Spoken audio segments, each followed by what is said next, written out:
Assalamualaikum warahmatullahi wabarakatuh. Alhamdulillahirrabbilalamin.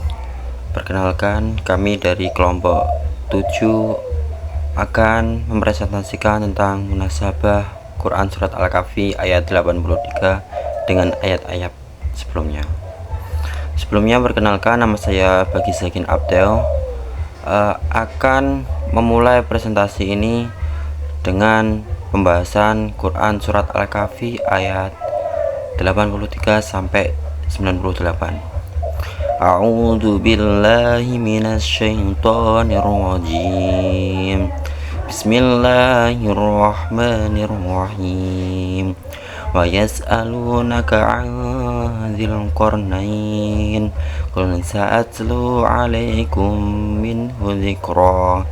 Inna makanna lahu fil ardi wa atainahu min kulli syai'in sababa fa'atba'a sababa, dan seterusnya. Surat Al-Kahfi ayat 83 sampai 98 mengisahkan tentang seorang tokoh bernama Zulkarnain. Ayat 83 dibuka dengan perintah Allah kepada Nabi Muhammad SAW untuk menjawab pertanyaan kaum Yahudi tentang siapa Zulkarnain. Allah kemudian menceritakan kisahnya dengan seorang pemimpin besar yang diberi kekuasaan dan kemampuan luar biasa untuk menjelajahi berbagai wilayah bumi. Dalam ayat 84-85 dijelaskan bahwa Allah telah memberikannya kekuasaan dan jalan kemampuan untuk mencapai segala sesuatu, yang menandakan bahwa Zulkarnain bukan hanya berkuasa tentang fisik, tapi juga cerdas dan bijak dalam strategi dan kepemimpinan. Zulkarnain kemudian memulai serangkaian ekspedisi. Perjalanan pertamanya membawanya ke wilayah barat, tempat matahari terbenam. Dalam ayat 86-88, di sana ia menemukan suatu kaum, dan Allah memberikannya pilihan untuk menghukum atau berbuat baik kepada mereka. Ia memilih berbuat adil. Mereka yang zalim akan dihukum, sedangkan yang beriman akan diperlakukan baik dan diberi penghargaan. Kemudian dalam perjalanan keduanya ke arah timur, dalam ayat 89-91, Zulkarnain menemukan kaum yang hidup tanpa pelindung dari matahari, yang menunjukkan kehidupan mereka masih sangat sederhana atau belum berkembang. Ia tidak mengganggu mereka, tetapi menghormati kondisi mereka. Perjalanan ketiga membawanya ke antara dua gunung, dalam ayat 92-94, di mana ia bertemu dengan suatu kaum yang hampir tidak bisa berkomunikasi secara normal karena perbedaan bahasa.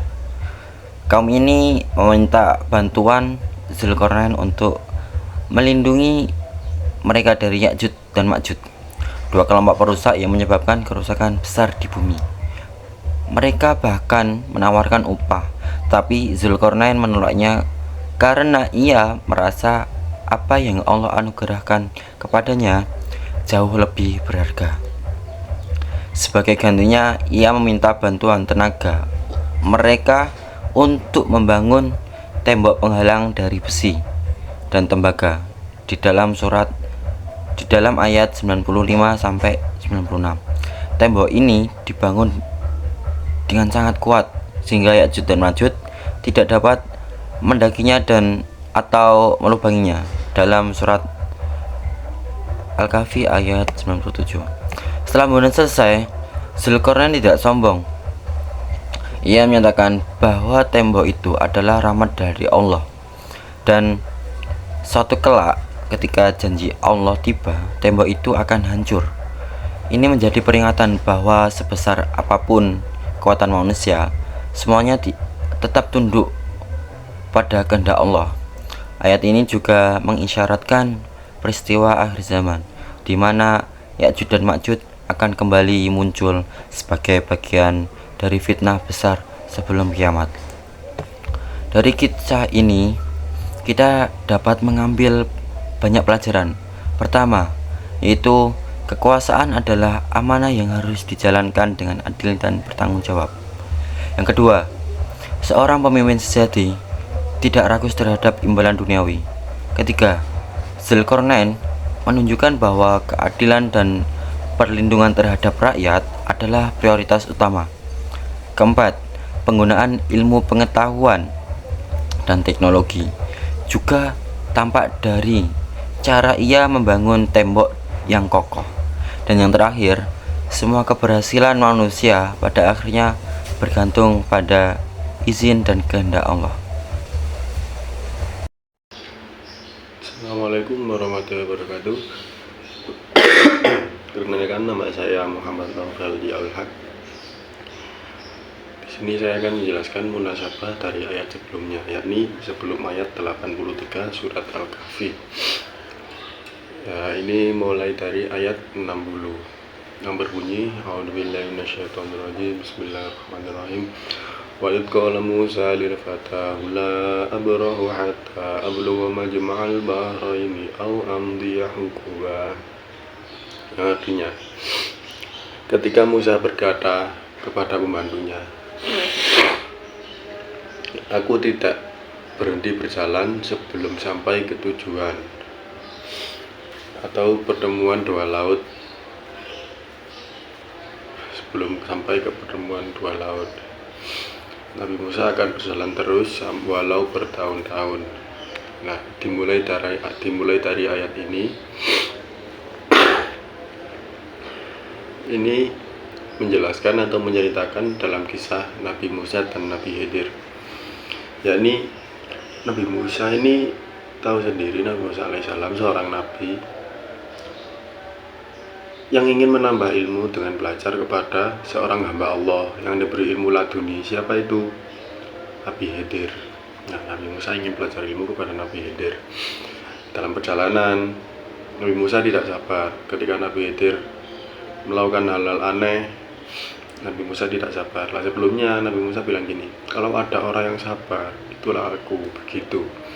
Nah, setelah berjalan bersama Nabi Khidir, melihat kelakuan Nabi Khidir, tingkah Nabi Khidir yang aneh, Nabi Musa tidak sabar. Yang mulai dari Nabi Khidir merusak kapal, membunuh anak kecil, terus membenarkan dinding-dinding rumah orang yang pelit, di desa orang pelit ya, di desa orang pelit. Itu Nabi Musa ini kaget, loh kok gini, Nabi Khidir kok gini, kok tiba-tiba bunuh, terus kapal yang ditumpangi tiba-tiba dilubangi. Akhirnya ini setelah berjalan seret, akhirnya dijelaskan pada hampir-hampir ayat terakhir sebelum ayat 83 yang memasuki pembahasan Zulkarnain. Ayat-ayat sebelum 83 ini dijelaskan bahwa Nabi Khidir itu tidak semena-mena membunuh, tidak tiba-tiba membolongi kapal, melubangi kapal, tidak tiba-tiba membenarkan rumah orang di desa pelit. Itu ternyata ada sejatinya dari membunuh, melubangi, dan membenarkan rumah orang di desa orang pelit itu. Yakni apa? Kapal yang ditumpangi itu dijelaskan bahwa kapal itu adalah milik orang nelayan yang miskin, fakir gitu. Nah, di situ kalau lama-kelamaan terus akan seluruh kapal-kapal di daerah orang itu akan diambil oleh raja-raja yang merampas itu. Itu kapal rampasan, seperti itu. Kapal rampasan. Kemudian membunuh anak kecil ini. Nah, ini membunuh anak kecil ini tidak mentah-mentah membunuh. Nah, Nabi Khidir itu membunuh karena anak kecil ini anak kafir dan orang tuanya mukmin, takutnya nanti mempengaruhi orang tuanya. Terus kemudian membenarkan dinding rumah di desa orang yang pelit. Saat itu Nabi Musa dan Nabi Khidir berharap dikasih makanan atau apa waktu tiba di desa itu. Ternyata tidak dikasih. Kemudian ada rumah roboh. Oleh Nabi Khidir dibenerin, loh tadi kan gini, Nabi Musa gini, loh tadi gini, tadi anak nggak apa-ngapain tiba-tiba dibunuh, terus kapal nggak salah tiba-tiba dilubangi. Sekarang waktu di desa nggak dikasih orang, nggak disambut orang, kok malah ada rumah yang dibenerin. Nah kan gitu artinya Nabi Musa. Di situ itu ternyata Nabi Khidir tidak semena-mena membenarkan rumah di desa orang Belit itu. Lah sejatinya di rumah itu adalah milik orang yang beriman, bertakwa, sandang pangan mereka terkumpul di sana. Makanya rumah itu dibenerin oleh Nabi Khidir. Ya, kemudian setelah itu masuk ke ayat 83 membahas Zulkarnain itu. Lah munasabah hubungan antara sebelum ayat 83 ini perpindahan tema yang sebelumnya ya. Nabi Musa, Nabi Khidir itu fokus pada dimensi ilmu, keterbatasan pengetahuan manusia, pentingnya sabar menunggu hikmah. Lah Nabi kan juga tetap manusia, juga sama manusia kan gitu. Kemudian yang di Zulkarnain fokus pada dimensi kekuasaan, bagaimana mengelola kekuatan. Lah yang kedua, dua wajah ujian manusia. Yang pertama Nabi Musa, Nabi Khidir itu ujian akal dan kesabaran. Yang Zulkarnain yang ayat 83 ke atas itu ujian kekuasaan dan tanggung jawab. Manusia diuji dalam hal pengetahuan maupun jabatan. Jika gagal, keduanya bisa membawa pada kesombongan. Nah, ini keseimbangan nilai. Ini kalau hanya ilmu bisa sombong seperti Qarun, dan kalau hanya kekuasaan bisa dolim seperti Fir'aun ya. Kalau hanya kekuasaan bisa dolim seperti Fir'aun. Makanya Quran ini tersusun berurutan agar pembaca sadar, agar memahami ilmu itu harus disertai kesabaran, kekuasaan, keadilan. Jadi berurutan gitu. Quran ini tersusun begitu. Nah, dalam surat Al-Kahfi ini kesimpulannya. Maksudnya ini kan saya membahas surat Al-Kahfi. Dalam surat Al-Kahfi ini membahas ada 4 aspek yang dibahas cerita. Yang pertama, Ashabul Kahfi itu membahas tentang ujian iman.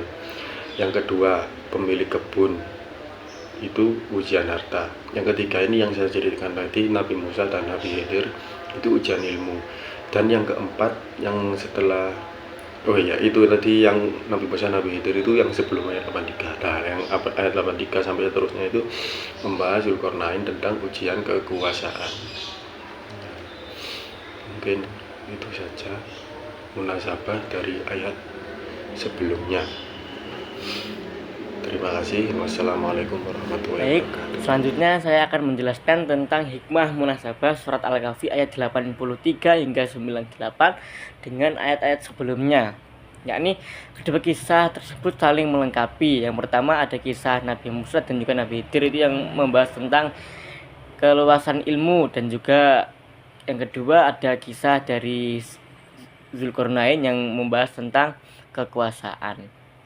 Yakni kedua kisah tersebut adalah karunia Allah yang sangat besar. Namun keduanya menuntut ketaatan, kerendahan hati, dan juga tanggung jawab yang sangat besar.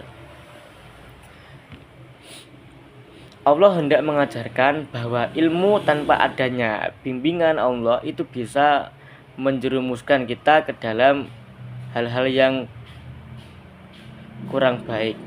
Dan kekuasaan tanpa adanya keadilan dan juga petunjuk dari Allah itu juga bisa menzolimi. Dengan demikian, ayat 83 hadir sebagai lanjutan alami setelah menyingkap keterbatasan manusia dalam hal ilmu. Allah juga menyajikan contoh bagaimana kekuasaan yang besar harus diatur dengan adil, yaitu pada kisah Zulkarnain itu ya, yang mempunyai kekuasaan yang sangat besar. Adapun berikutnya ya ini kesimpulan dari pembahasan pada PowerPoint.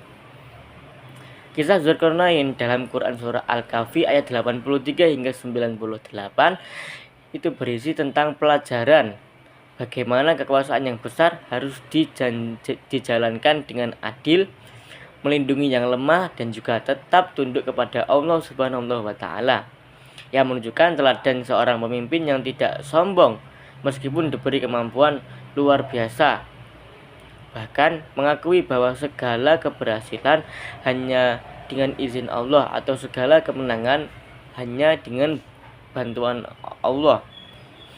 Munasabahnya dengan ayat-ayat sebelumnya, yakni kisah Nabi Musa dan juga Nabi Khidir yang membahas tentang keluasan ilmu. Nabi Musa diberi ilmu, tetapi Nabi Khidir malah diberi Allah ilmu yang khusus, yang sangat jelas, yakni bila ayat 60 sampai 82 mengajarkan keterbatasan manusia dalam hal ilmu. Ini kisah Nabi Musa dan juga Nabi Khidir. Maka ayat 83 sampai 98 mengajarkan keterbatasan manusia dalam hal kekuasaan.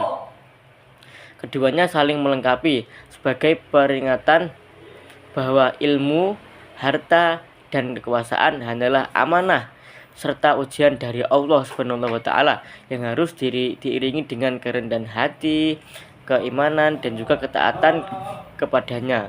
Baik, itu saja penjelasan dari saya. Wassalamualaikum warahmatullahi wabarakatuh.